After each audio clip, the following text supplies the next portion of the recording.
गोवा में मतदान के बाद कांग्रेस में चिदम्बरम का महत्व बढ़ा है। चिदम्बरम के मार्गदर्शन में गोवा में चला कांग्रेस का अभियान। मतदान के बाद कांग्रेस को गोवा में अच्छी सीटें मिलने की उम्मीद है। अगर गोवा में कांग्रेस जीती तो अन्य राज्यों में भी ये प्रयोग होगा। अन्य राज्यों में भी कांग्रेस लागू कर सकती है चिदम्बरम फॉर्मूला। तो चिदम्बरम का कद जरूर बढ़ा है। गोवा में मतदान के बाद कांग्रेस में महत्व बढ़ गया है चिदम्बरम का। चिदम्बरम के मार्गदर्शन में गोवा में चला कांग्रेस का अभियान। मतदान के बाद कांग्रेस को गोवा में अच्छी सीटें मिलने की उम्मीद है और अगर गोवा में कांग्रेस जीती तो अन्य राज्यों में भी यही प्रयोग होगा। अन्य राज्यों में भी कांग्रेस लागू कर सकती है चिदम्बरम फॉर्मूला।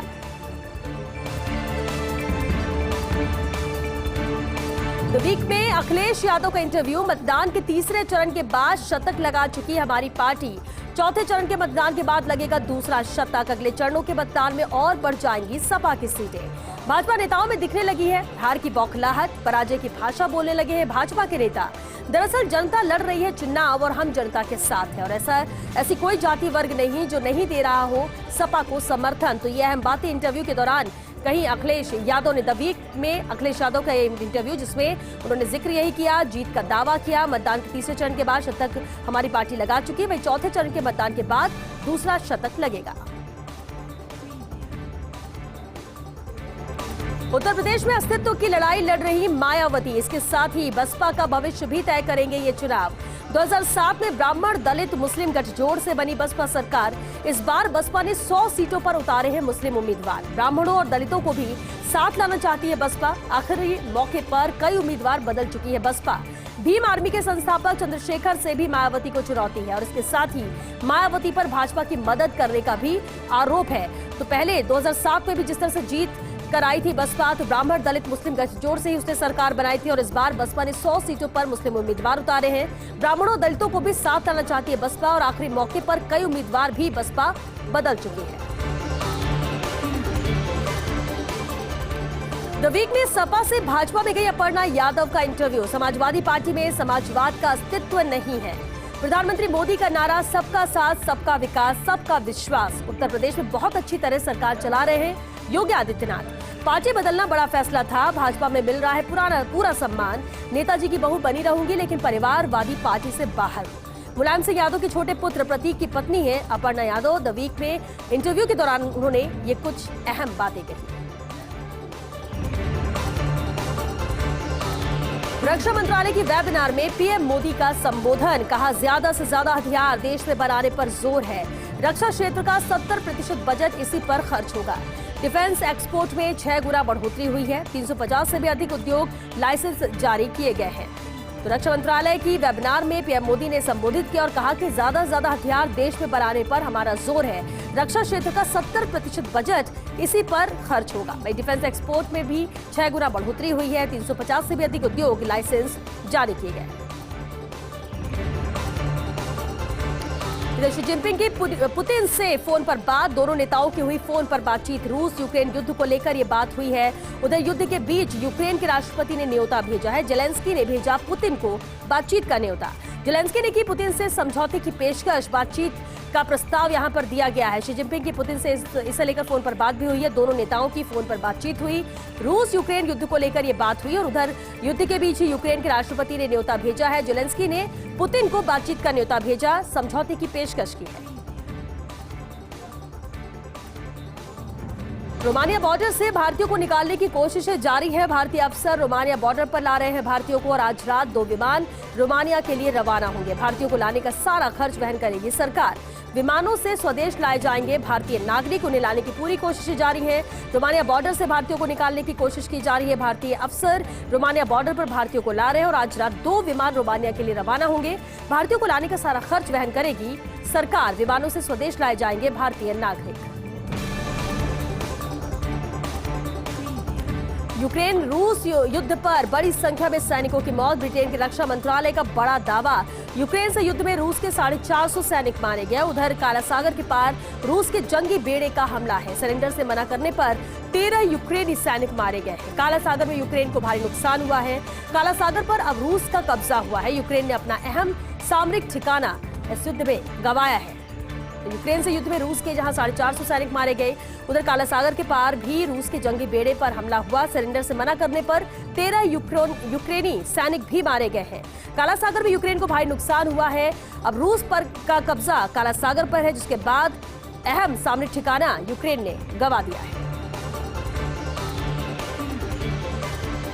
यूक्रेन के राष्ट्रपति जेलेंस्की का बड़ा बयान, कहा रूसी सेना राजधानी कीव में दाखिल हुई है। 96 घंटे में कीव पर कब्जा कर लेगा रूस। कीव में रूसी सैनिक संगठन दाखिल हुए हैं। कीव के घुसपैठियों में रूसी सैनिक भी शामिल हैं। यूक्रेन के पास बचने के लिए चंद घंटे हैं। हम युद्ध में अकेले हैं, हमें लड़ाई में अकेला छोड़ दिया गया है। हमारे 137 हीरो मारे गए, सैकड़ों घायल हैं। रूस हमारी पहचान नहीं मिटा पाएगा। रूस की मिसाइलें हमारी आजादी नहीं छीन पाएंगी। उधर दक्षिणी यूक्रेन के खेरसोन में लहराया है रूसी झंडा। 4 रूसी सैनिकों ने खेरसोन में रूसी झंडा फहराया है। यूक्रेन के कीव में दाखिल हुई रूसी सेना। यूक्रेन के राष्ट्रपति जेलेंस्की का बयान इसे लेकर आया और कहा कि मैं परिवार के साथ यूक्रेन में ही हूँ। रूसी सेना का मैं नंबर 1 टारगेट हूँ। यूक्रेन ने लोगों को बंकरों में छिपने को कहा है। रूस के खिलाफ जापान का कड़ा रुख है। रूसी नागरिकों को वीजा नहीं देगा जापान। रूसी सैन्य सामानों पर भी प्रतिबंध लगाए गए हैं। जापान के प्रतिबंधों पर रूसी राजदूत का बयान आया और कहा कि जापान के एक्शन पर रूस चुप नहीं बैठेगा। जापानी प्रतिबंधों का रूस करारा जवाब देगा। यानी जापान ने जिस तरह से प्रतिबंध लगाया है उसका जवाब दिया जाएगा। रूस के खिलाफ जापान का ये कड़ा रुख है, जहां रूसी नागरिकों को वीजा नहीं देगा जापान। रूसी सैन्य सामानों पर भी प्रतिबंध लगाए गए हैं। जापान के प्रतिबंधों पर अब रूसी राजदूत का भी इसे लेकर बयान आया। कहा कि जापान के एक्शन पर रूस भी चुप नहीं बैठेगा। जापानी प्रतिबंधों का रूस करारा जवाब देगा। रूस और यूक्रेन की जंग निर्णायक मोड़ पर है। यूक्रेन ने दिया रूस को बातचीत का प्रस्ताव। यूक्रेन के प्रस्ताव पर रूस ने जवाब दिया। कहा यूक्रेन की सेना तुरंत युद्ध रोके। रूस के विदेश मंत्री का बड़ा बयान आया। कहा कि यूक्रेन सरेंडर करे तो बातचीत को तैयार है। यूक्रेन की सेना हथियार डाले तो बातचीत संभव है, लेकिन बातचीत के लिए पहले हथियार डालने होंगे। रूस और यूक्रेन की जंग निर्णायक मोड़ पर पहुंच चुकी है। यूक्रेन ने जहां रूस को बातचीत का प्रस्ताव दिया, वह यूक्रेन के प्रस्ताव पर रूस ने जवाब दिया है। कहा कि यूक्रेन की सेना तुरंत अगर युद्ध रोके तो इस पर बातचीत हो सकती है। और ये बयान विदेश मंत्री का है रूस के। उन्होंने कहा कि यूक्रेन सरेंडर करे तो बातचीत को तैयार है। यूक्रेन की सेना हथियार डाले तो ही बातचीत संभव है। अमीरात के सबसे बड़े अखबार खलीज टाइम्स ने बांधे स्पीकर बिरला की तारीफों के पुल। खलीज टाइम्स ने की स्पीकर बिरला के अमीरात संसद में भाषण की सराहना। खलीज टाइम्स ने लिखा, बिरला के संबोधन ने अमीरात सांसदों को प्रभावित किया है। स्पीकर बिरला ने अमीरात संसद में हिंदी में भाषण देकर बनाया इतिहास। खजील टाइम्स ने बिरला के भाषण की पूर्व पीएम अटल बिहारी वाजपेयी के भाषण से तुलना की। स्पीकर बिरला के संबोधन ने दिलाई पूर्व पीएम अटल बिहारी वाजपेयी की याद। वाजपेयी के 1977 में संयुक्त राष्ट्र की जनरल असेंबली में भाषण की याद दिलाई। वाजपेयी ने तब संयुक्त राष्ट्र के मंच पर हिंदी में भाषण दिया था। बिरला का भाषण उसी तरह गूंजा जैसे वाजपेयी के भाषण की गूंज विश्व में सुनाई दी थी। तो तारीफों के पुल यहाँ पर बांधे गए। स्पीकर बिरला की तारीफ में बातें कही गई। खलीज टाइम्स ने स्पीकर बिरला के अमीरात संसद में भाषण की बहुत सराहना की है। खलीज टाइम्स ने लिखा कि बिरला के संबोधन ने अमीरात सांसदों को प्रभावित किया है। स्पीकर बिरला ने अमीरात संसद में हिंदी में भाषण देकर एक नया इतिहास बनाया। खजील टाइम्स ने बिरला के भाषण की पूर्व पीएम अटल बिहारी वाजपेयी के भाषण से तुलना की।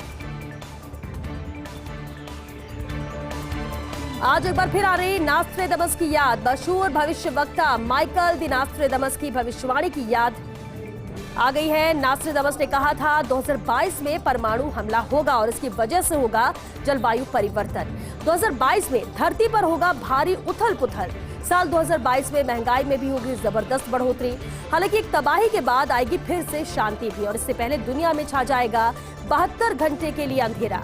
अब रूस यूक्रेन युद्ध के बाद लोगों को आ रही है यही भविष्यवाणी याद। करीब 500 साल पहले फ्रांस में हुआ था नास्ट्रेडमस का जन्म, और पूरे विश्व को लेकर कई बार सटीक साबित हुई है नास्ट्रेडमस की भविष्यवाणियां। भारत के लिए भी की गई भविष्यवाणी सटीक हुई थी साबित। भारत में सुनामी को लेकर नास्ट्रेडमस ने सटीक भविष्यवाणी की थी। भारत के दक्षिण राज्यों में हुआ था सुनामी का बड़ा असर। अमेरिका को लेकर की थी वर्ल्ड ट्रेड सेंटर पर आतंकी हमले की भविष्यवाणी। 2 जुलाई 1566 को दुनिया को अलविदा कहा था नास्ट्रेडमस ने।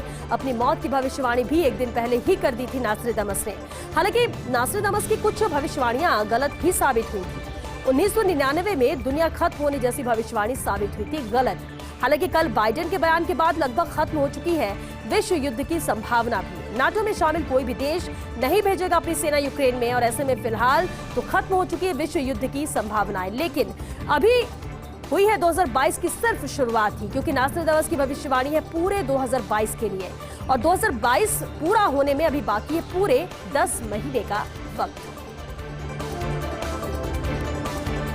तो नास्ट्राडामस की याद एक बार फिर से आ गई इस भविष्यवाणी के साथ, क्योंकि उन्होंने पहले ही भविष्यवाणी की थी 2022 में। 72 घंटे तक अंधेरा छाने की बात कही थी, 2022 में युद्ध की बात उन्होंने कही थी, और अब जबकि यूक्रेन और रूस आमने सामने, ऐसे में नास्ट्राडामस की भविष्यवाणी की याद फिर से आ गई है पूरे विश्व को। हालांकि माना जाता है कि कुछ भविष्यवाणियां उनकी गलत भी हुई थी, जैसे 1999 में उन्होंने दुनिया खत्म होने जैसी भविष्यवाणी की थी, जो कि गलत साबित हुई। हालांकि कल बाइडेन के बयान के बाद लगभग विश्व युद्ध की संभावना भी खत्म हो चुकी है। नाटो में शामिल कोई भी देश अब अपनी सेना यूक्रेन में नहीं भेजेगा, और ऐसे में फिलहाल तो विश्व युद्ध की संभावनाएं खत्म हो चुकी है। लेकिन अभी 2022 की सिर्फ शुरुआत है, और अभी ये साल खत्म होने में 10 महीने का वक्त बाकी है। चलिए आगे एक और छोटी राजनीतिक उठापटक से अक्सर दूर रहते हैं तेजस ठाकरे। महाराष्ट्र के मुख्यमंत्री उद्धव ठाकरे के छोटे पुत्र तेजस ठाकरे। तेजस की वन्य जीवन और जंगलों में दिलचस्पी है, लेकिन पिछले दिनों महत्वपूर्ण राजनीतिक बैठक में दिखे हैं तेजस। तेलंगाना के मुख्यमंत्री के चंद्रशेखर राव के साथ उद्धव की बैठक थी। बैठक में पूरे समय मौजूद थे तेजस ठाकरे भी, और उसके बाद से तेजस ठाकरे के राजनीति में आने की अटकलें भी यहां पर शुरू हो गई है। हालांकि अब तक माना यही जाता है कि राजनीति में उनका थोड़ा जरा भी इंटरेस्ट नहीं है। तेजस की वन्य जीव और जंगलों में दिलचस्पी है, लेकिन पिछले दिनों हुई महत्वपूर्ण राजनीतिक बैठक में वो नजर आए। तेलंगाना के मुख्यमंत्री के चंद्रशेखर राव के साथ उद्धव की बैठक थी, और इस बैठक में मौजूद थे तेजस ठाकरे।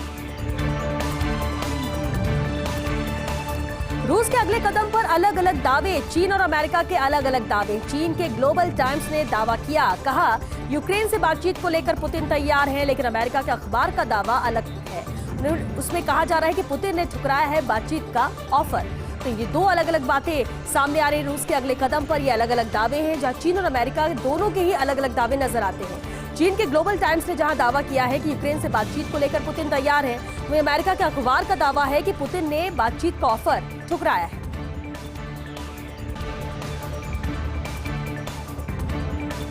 कर्नाटक विधानसभा में चूहों से परेशान हुए कांग्रेस विधायक। 17 फरवरी को कांग्रेस विधायकों ने विधानसभा में धरना दिया। मंत्री के.एस. ईश्वरप्पा के इस्तीफे की मांग को लेकर यह धरना दिया। ईश्वरप्पा ने कही थी लाल किले पर भगवा फहराने की बात, लेकिन रात भर धरने पर बैठे विधायक चूहों के उपद्रव से परेशान हुए। सदन के भीतर चूहों की भागदौड़ से परेशान हुए विधायक, और अगले दिन नेता विपक्ष सिद्धरामैया ने स्पीकर से इसे लेकर शिकायत भी की है। तो 17 फरवरी को कांग्रेस विधायकों ने विधानसभा में धरना दिया था। कर्नाटक विधानसभा में चूहों से परेशान हुए कांग्रेस विधायक, मंत्री के.एस. ईश्वरप्पा के इस्तीफे की मांग को लेकर यह धरना था। इधर ईश्वरप्पा ने कही थी लाल किले पर भगवा फहराने की बात, लेकिन रात भर धरने पर बैठे विधायक चूहों के उपद्रव से परेशान हुए। सदन के भीतर चूहों की भागदौड़ से ये विधायक परेशान हुए थे, और अगले ही दिन नेता विपक्ष सिद्धरामैया ने स्पीकर से इसे लेकर शिकायत की।